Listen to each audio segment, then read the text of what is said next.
Power sector पर विस्तार से चर्चा करने के लिए चलते हैं एक्सपर्ट के पास। और आज हमारे साथ कोलकाता से मौजूद हैं खंडेलवाल फाइनेंस के सीनियर मैनेजर संतोष कुमार सिंह जी।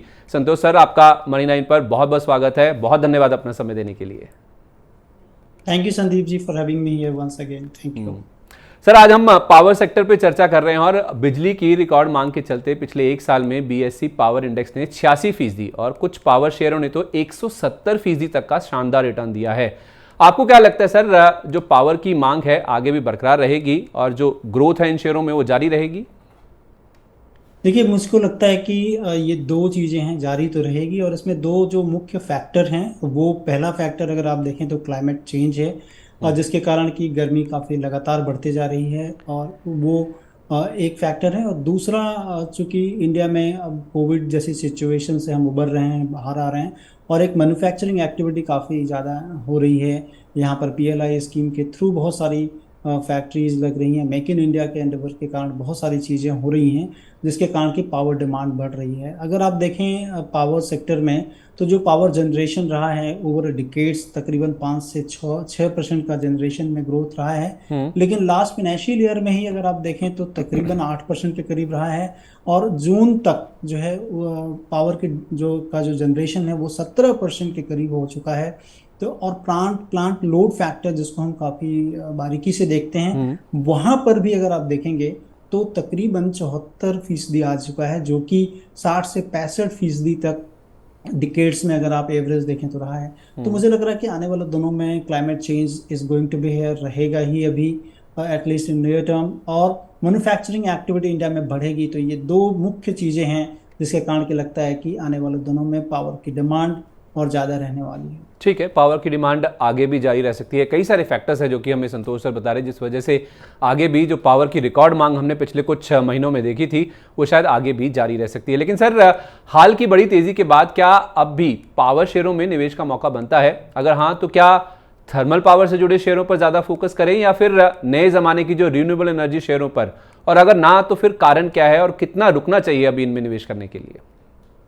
देखिए, मुझे लग रहा है कि जिस तरह से गवर्नमेंट ऑफ इंडिया का कमिटमेंट है टूवर्ड्स ग्रीनर क्लीनर एनवायरनमेंट, और उसमें गवर्नमेंट ऑफ इंडिया ने बताया है कि 450 गीगावाट की रिन्यूएबल एनर्जी जो है 2030 तक बिल्ड करने की बात कर रहे हैं। और दुनिया में भी अगर आप देखें संदीप जी, तो ईएसजी जो फंड है वो एक बहुत बड़ा फंड है, और वो कार्बन फुटप्रिंट जहाँ भी है वहाँ पर वो नहीं आ रहे हैं। और जहाँ पर भी ग्रीन और क्लीन की बात की जा रही है, और जो कंपनियां कमिट कर रही हैं ग्रीन और क्लीनर एनवायरनमेंट के लिए, तो वहां पर वो फंड आ रहे हैं। और इसको हमने जेएसडब्ल्यू एनर्जी में आते हुए देखा भी है।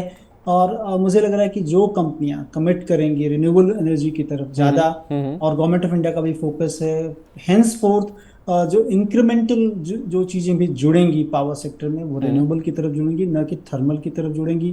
हाँ, चूंकि पावर क्राइसिस अभी जिस तरह से है, मुझे लगता है कि थर्मल थोड़े दिन तक रहेगा, लेकिन रिन्यूएबल स्पेस रहेगी यहाँ पर आने वाले दिनों में। और उसमें दो कंपनियां मुझे काफ़ी अच्छी लगती हैं रिटर्न रेशियोज के लिहाज से।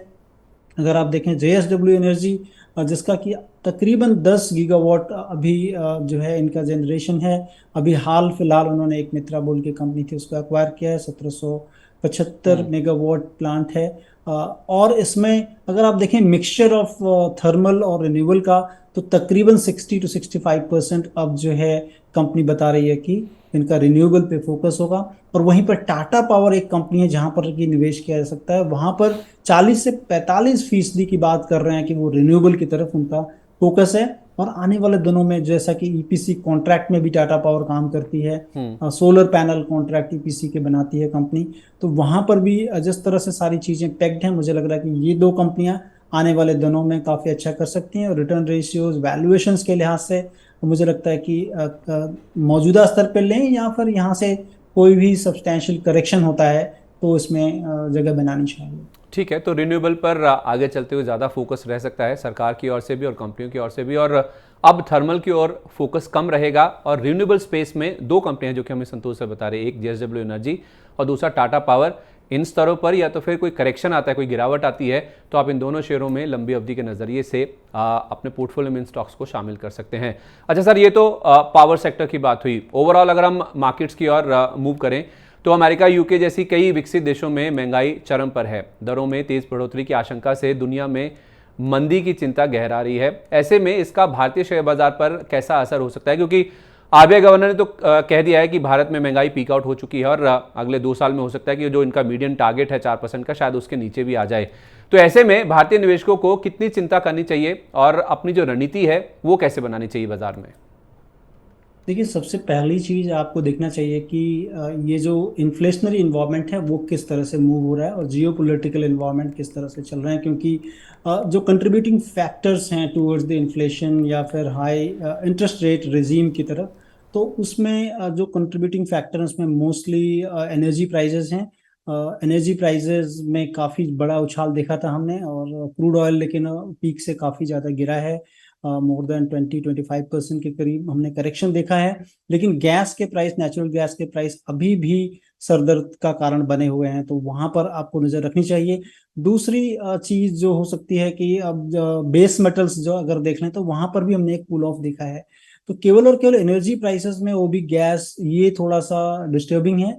इस चीज पर नजर रखें, और उसमें अगर कोई कूल ऑफ होता है तो मुझे लगता है कि दुनिया में फिर से एक तेजी आ सकती है सारे मार्केट में।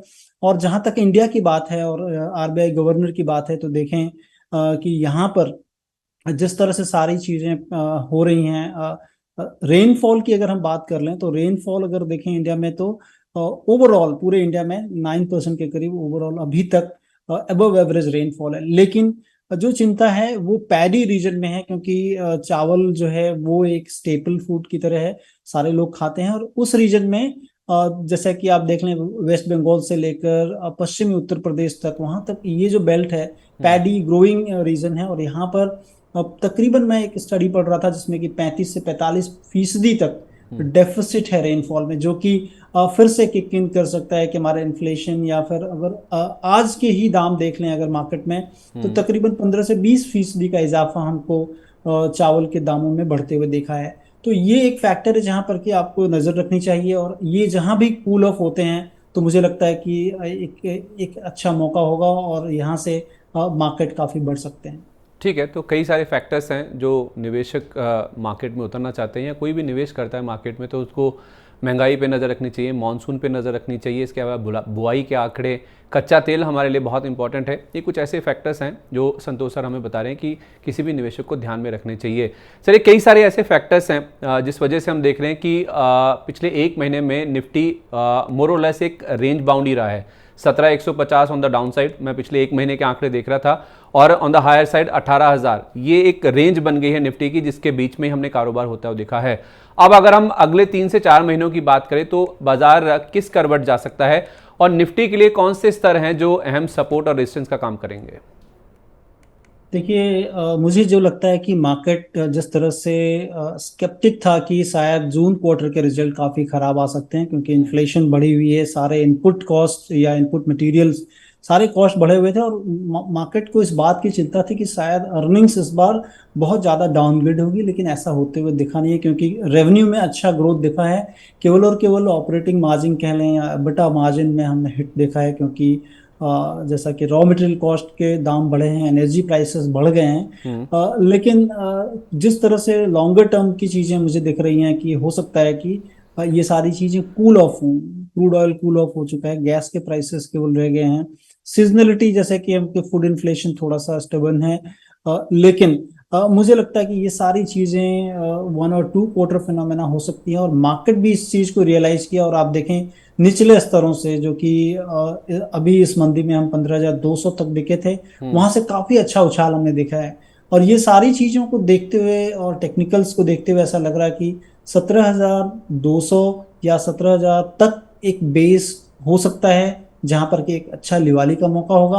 और वहीं पर 18,200 और ये जो रेंज है, तकरीबन 1,000 पॉइंट की रेंज 1 से 2 महीने के लिए मुझे लगता है कि मार्केट में रहेगी।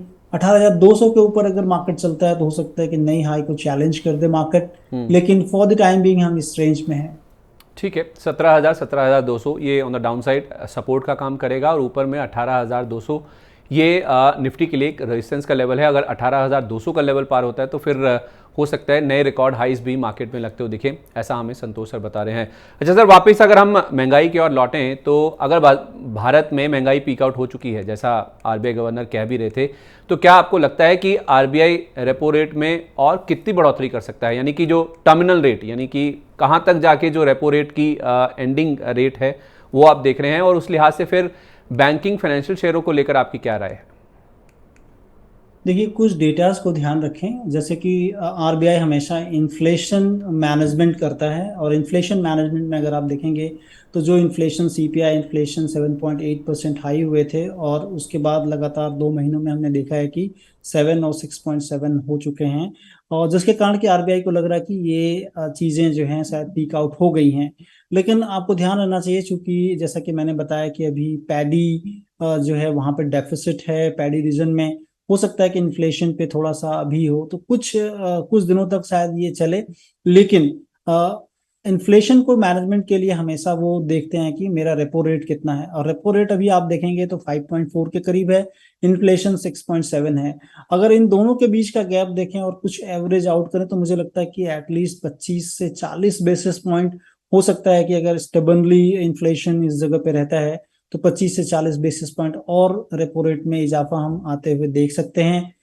तो ये एक ब्रॉडर व्यू है इन्फ्लेशन पे और इंटरेस्ट रेट पे। ओके, तो 0.25 से 0.4%, यानी कि 1/4 से 0.4% तक की बढ़ोतरी रेपो रेट में और हो सकती है। 5.4% पर अभी रेपो रेट है। अगर जैसे संतोष सर हमें बता रहे हैं कि 40 बेसिस पॉइंट की बढ़ोतरी होती है तो रेपो रेट बढ़कर हो सकता है कि 5.8% तक आ जाए। लेकिन जैसे आरबीआई गवर्नर कह रहे हैं कि अब महंगाई पीक आउट हो चुकी है, तो शायद यहाँ से अब रेपो रेट में ज़्यादा बढ़त की जो गुंजाइश है वो संतोष सर हमें कह रहे हैं कि शायद नज़र नहीं आ रही है। लेकिन सर, एक और दिक्कत की जो बात है वो है डॉलर इंडेक्स में जो मजबूती आ रही है उसके चलते जो भारतीय रुपया है उसके साथ साथ जो दुनिया भर की करेंसीज हैं वो काफ़ी ज़्यादा कमज़ोर हुई हैं। भले ही इसमें उभरते बाज़ारों की करेंसीज में भारतीय रुपये की स्थिति सबसे मजबूत रही है, वो उतना नहीं गिरा है जितना बाकी करेंसीज गिरी हैं। तो आपको क्या लगता है सर, ये जो विदेशियों की खरीदारी शुरू हुई है अगस्त महीने में, जो इतने भारी भरकम उन्होंने खरीदारी के आंकड़े दिखाए हैं, क्या वो जारी रहेगी और उससे क्या रुपये को सपोर्ट भी मिलता रहेगा? रुपये को लेकर आपका क्या रेंज का एक्सपेक्टेशन है सर, 1 से 2 महीने की अगर हम बात करें? देखिए, जो यूएसडी आईएनआर पेयर है, हम करेंसी को हमेशा पेयर के रूप में देखते हैं कि दो कंट्रीज का ये पेयर है, यूएस का और इंडिया का, और ये पेयर डिपेंड होता है कि दोनों की इकोनॉमीज, वहाँ के इन्फ्लेशनरी इन्वायरमेंट, वहाँ पर इंटरेस्ट रेट सिनेरियोज, इन सारी चीज़ों को देखकर, और जैसे डॉलर इंडेक्स है पेग्ड है बड़ी बड़ी जितनी भी यूरोपियन कह लें, जो जो यूरो है या फिर जीबीपी है, उसको लेके बना हुआ है। तो सबसे पहला जो इंटरेस्ट रेट बढ़ना चालू हुआ यूएस में बढ़ना चालू हुआ, और उसके बाद दूसरी इकोनॉमीज में धीरे धीरे इंटरेस्ट रेट बढ़ने लगे। अब जैसे धीरे धीरे बढ़ने लगे तो सारी करेंसीज जो है एक दूसरे से एडजस्टमेंट करने लगी। मुझे लगता है कि इंडिया की अगर जहाँ तक बात है, वहाँ पर अगर आप देखें तो यहाँ पर चूंकि ग्रोथ है इंडिया में, और ग्रोथ के लिए सारा कैपिटल ग्रोथ जो है में मुझे लगता है कि इंडिया में आना चाहिए, मोस्ट ऑफ द कैपिटल्स, और उसके लिए डायरेक्ट कह लें या इनडायरेक्ट इन्वेस्टमेंट इंडिया में हो सकते हैं, मतलब सेकेंडरी मार्केट के थ्रू, या डायरेक्ट कैपिटल इन्वेस्टमेंट जो कि कंपनियों में विदेशियों के द्वारा होती है। ये सारी चीज़ें हैं जिसके कारण कि रुपए की डिमांड हो सकती है आने वाले दिनों में रहे। केवल जो कह लें कि थोड़े दिन का जो इन्वायरमेंट्स है वो इन्फ्लेशनरी इन्वायरमेंट सिनेरियो है, और ये दोनों इकोनॉमीज पे डिपेंड करता है कि दोनों सेंट्रल बैंकर कैसे मैनेज कर पाते हैं। लेकिन ब्रॉडर अगर कह लें तो इकोनॉमी की ग्रोथ पे डिपेंड करेगा, डिपेंडेंसी होगी, और हमारी कह लें जीएसटी कलेक्शन या जीडीपी ग्रोथ काफ़ी रोबस्ट रहा है इन दोनों, जिसके कारण कि हमारा रुपया काफ़ी रिजिलियंट रहा है देन अदर करेंसीज।